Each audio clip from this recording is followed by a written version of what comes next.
నమస్తే అందరికీ welcome to Praveen tech tips అన్నమాట. సో ఇవాళ వీడియో వచ్చేసరికి అయితే రిక్వెస్టెడ్ వీడియో అనమాట. సో ఈ వీడియో రిక్వెస్ట్ చేసిన మాత్రం భరత్ కుమార్ అనమాట. సో భరత్ కుమార్ అంతగా షార్ట్ అవుట్ చేస్తున్నా. సో భరత్ కుమార్ ఏమని మెసేజ్ చేసినంటే best monitors for game developers under 10K అంట. సో అతను 10K లోపల అంటే 10,000 లోపల ఒక మంచి మానిటర్ గురించి వీడియో చేయండి అనేసి ఒక రిక్వెస్ట్ పెట్టింది. సో అతని కోసం ఈ వీడియో చేస్తున్నా. చిన్న రిక్వెస్ట్ ఏంటంటే పోయి నా నుంచి ఛానల్ని సబ్స్క్రైబ్ చేస్తుంది, బెల్ ఐకాన్ ప్రెస్ చేయండి. లేటెస్ట్ టెక్ అప్డేట్స్ కోసం ఫేస్బుక్ అయితేనేమో పేజ్ లైక్ చేయండి. సో మీరు ఆన్ ద స్క్రీన్ మీద చూసుకుని అఫీషియల్ అమెజాన్ లింక్ అనమాట. సో ఈ లింక్స్ ఏవైతున్నాయి ఈ వీడియోలో డిస్క్రిప్షన్లో ఇచ్చేస్తాను, మీరు వెళ్ళి పర్సనల్గా కూడా చెక్ చేసుకోవచ్చు. సో ఫస్ట్ చూసుకున్న ఫ్రెండ్స్ ఇక్కడ నేను చూపించేది బెన్క్యూ అనమాట. సో బెన్క్యూ అనేది మంచి ట్రస్టెడ్ బ్రాండ్, మీరు ఏ ప్రాబ్లం ఏం లేదు. ఫస్ట్ మనకి ఏమేమి వస్తాయి. సో ఫస్ట్ చూసుకుంటే పోయి ఈ మానిటర్ వచ్చేసి ఎల్ఈడి బ్యాక్లైట్ మానిటర్ అనమాట. చిన్న బెజల్స్ ఉంటాయి, సన్నగా ఉంటుంది బెజల్స్. మనం ఏమైనా కంటెంట్ చూస్తుంటే బెజల్స్లో మిక్స్ అయిపోతుంది. తర్వాత ఇది ఐపీఎస్ మానిటర్. తర్వాత ఇది ఐ కేర్ ప్రొటెక్షన్తో పాటు వస్తుంది. ఐ మీద ఎక్కువ స్ట్రెయిన్ కాదు. డ్యూయల్ హెచ్డిఎంఐ పోర్ట్స్ ఉన్నాయి అండ్ దీంట్లో బుల్లిన్ స్పీకర్స్ కూడా ఉన్నాయి. సో దాని గురించి చూద్దాం. సో ఇక్కడ పోర్ట్స్ సైడ్ చూసుకుంటే ఫస్ట్ స్పీకర్ చూసుకుంటే ఇక్కడ చూసుకోవచ్చు స్పీకర్ గ్రిల్స్ ఉన్నాయి.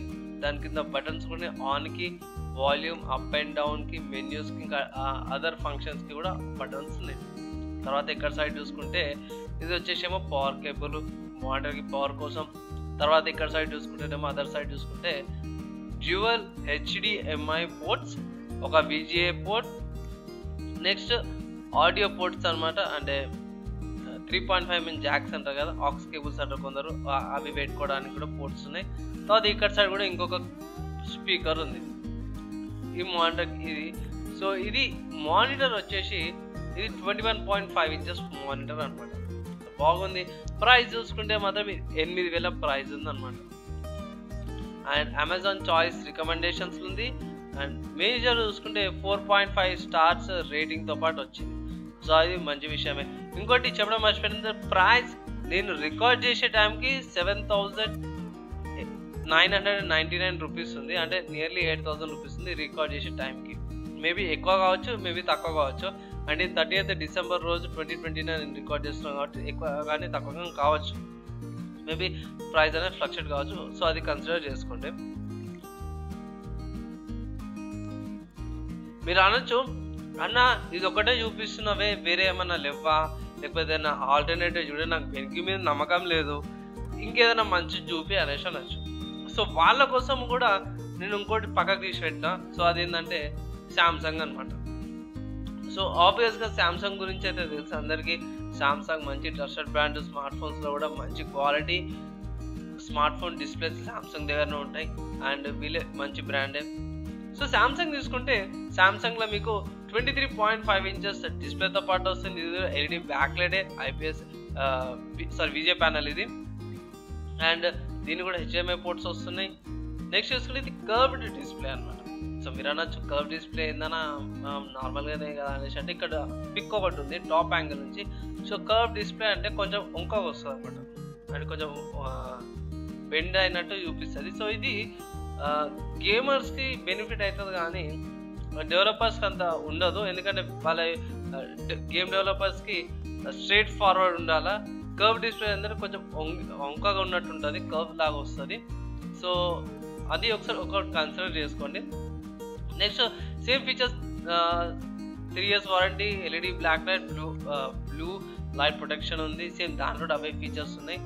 Same 6 Hz refresh rate, AMD FreeSync, ఇవన్నీ నార్మల్గా అన్నింటిలోనే వస్తుంది. సో సేమ్ దాంట్లో ఉన్న ఫీచర్సే దీంట్లో ఉన్నాయి. కానీ మేజర్ డిఫరెన్స్ ఏంటంటే ఇది కర్వ్డ్ డిస్ప్లే వస్తుంది. అంటే డిస్ప్లే అనేది కర్వ్ షేప్లో ఉంటుంది అండ్ డిస్ప్లే సైజ్ ఎక్కువ ఉందన్నమాట. 23.5 ఇంచెస్ డిస్ప్లే సైజ్ ఉంది. దాంతోపాటు 1,000 రూపీస్ ఎక్స్ట్రా వస్తుంది. ఫర్ ఎగ్జాంపుల్ చూసుకుంటే బెన్కి వచ్చేసరికి అయితే మేము మీకు 8,000 ఉంది, శాంసంగ్ వచ్చేసి మీకు 9,000 ఉంది. సో ఇది రెండింటి యొక్క డిఫరెన్స్ అనమాట. అండ్ రేటింగ్ చూసుకుంటే ఇది కూడా సేమ్ 4.5 రేటింగ్ ఇస్తుంది. సో మీరు కన్సిడర్ చేసుకోవచ్చు. మీకు అంటే మీ ఇష్టం మీద రెండింటి ఏదైనా తీసుకోవచ్చు. మీరు అనొచ్చు, అన్న నువ్వు పర్సనల్గా ఏది తీసుకుంటావే అనేసి మీరు అడగచ్చు. సో నా పర్సనల్ ఒపీనియన్గా చెప్తున్నా. నేనైతే ఎప్పుడైనా సరే బెస్ట్ వాల్యూ ఫర్ మనీ, నా పైసలు తక్కువ ఖర్చుతో మంచి అవుట్పుట్ వచ్చేటట్టు చూస్తాను నేను. సో నా ఒపీనియన్లో, నా పర్సనల్ ఒపీనియన్ చెప్తున్నా, మళ్ళీ నాకు కన్సిడర్ చేసుకోకండి. మీరు కొంతగా చెక్ చేసుకొని మీరు పని చేసుకొని. నా పర్సనల్ ఒపీనియన్ అయితే బెట్కి తీసుకుంటా. ఫస్ట్ రీజన్ ఏంటంటే ప్రైస్ తక్కువ అండ్ ఏమైనా రిపేర్స్ అయితే కూడా తొందరగా అయిపోతుంది. ఇది నార్మల్ డిస్ప్లే కాబట్టి రిపేర్స్ సంబంధించి. అదే కర్వ్ డిస్ప్లే అనుకోండి కొంచెం టైం పడుతుంది, డిలేస్ తీసుకుంటారు. సో అది ఒకసారి కన్సిడర్ చేసుకొని సర్వీసెస్ కూడా చూసుకోవాల్సి వస్తుంది. సో రెండు మానిటర్స్ బ్రాండ్స్ కూడా తక్కువ ప్రాబ్లమ్స్ వస్తే పెద్ద ప్రాబ్లమ్స్ ఏం రావు. అది నా పర్సనల్ ఒపీనియన్ అనమాట. అండ్ మీరేమనుకుంటున్నారు, ఈ 10,000 కేటగిరీలో మానిటర్స్ ఓకేనా లేకపోతే ఇంకెక్కువ చెప్పేది ఉన్నాను, ఇంకా తక్కువలో తీసుకొచ్చేది అనేసి కింద కామెంట్ చేయండి. మీకు ఏమైనా రిక్వెస్టెడ్ వీడియోస్ ఉంటే కింద కామెంట్ చేయండి. నేను ట్రై చేస్తాను ఆ వీడియోస్ చేయడానికి. అండ్ ఫైనల్గా ఏంటంటే చిన్న రిక్వెస్ట్ అనమాట, ఛానల్ సబ్స్క్రైబ్ చేసుకున్న తర్వాత బెల్ ఐకాన్ ప్రెస్ చేయండి. లేటెస్ట్ టెక్ అప్డేట్స్ కోసం ఫేస్బుక్ అయితే పేజ్ లైక్ చేయండి. అండ్ ఈ వీడియోకి అయితే నెక్స్ట్ వీడియోలో కలుసుకుందాం.